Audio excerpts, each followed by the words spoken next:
Welcome to SM tutorial. देखंतु friends, आज आम जानिबा आउ एक नियुक्ति संपर्क में जहाँकि ओपीटीसीएल बा Odisha power transmission corporation limited तरफरु आपणक पई आउ एक नियुक्ति आसी जायछि, जोथिरे कि आपणकर 333 गोटी आपणकर टोटाल उपरे वैकेंसी रहिछि। आपण मध्य देखि पारुथबे recruitment for the various post in ओपीटीसीएल।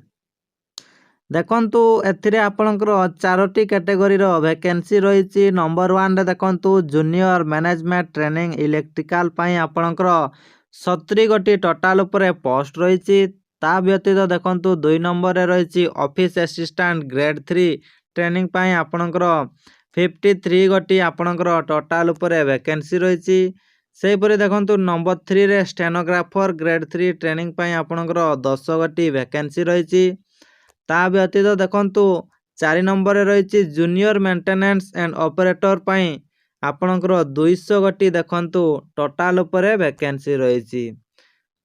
एथि पई आपणकर क्वालिफिकेशन कोन रहइबा आवश्यक ना देखंतु एहा गोटे इंडिकेटिव एडवर्टाइजमेंट अटे। आपणकर डिटेल्स एडवर्टाइजमेंट वर्तमान सुधा आसी नाही, आसिले सेथिरे आपणकर डिटेल्स क्वालिफिकेशन ता व्यतीत आपणकर दरमा बा पे स्केल आपणकर कोन रहिबो ता सेथिरे आपणकर मेंशन रहिबो।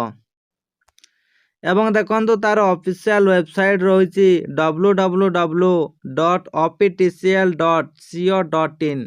एही वेबसाइट को आपण माने विजिट करिकि समस्त तथ्य पाई पारिबे। एवं आपण माने एही वेबसाइट को विजिट करिकि ऑनलाइन माध्यम रे एहा को आवेदन मध्य करि पारिबे। तो यह थिला आपण मानको पई छोटिया इन्फॉर्मेशन। जदि आगो को एही परी डेली जॉब अपडेट पाइबा पई चाहतांती तबे निश्चित भाव रे छोटिया लाइक करिवे। ता सहित चैनल को जदि प्रथम थर पई विजिट करथिबे तबे निश्चित भाव रे सब्सक्राइब करिवे। Thank you. जय जगन्नाथ।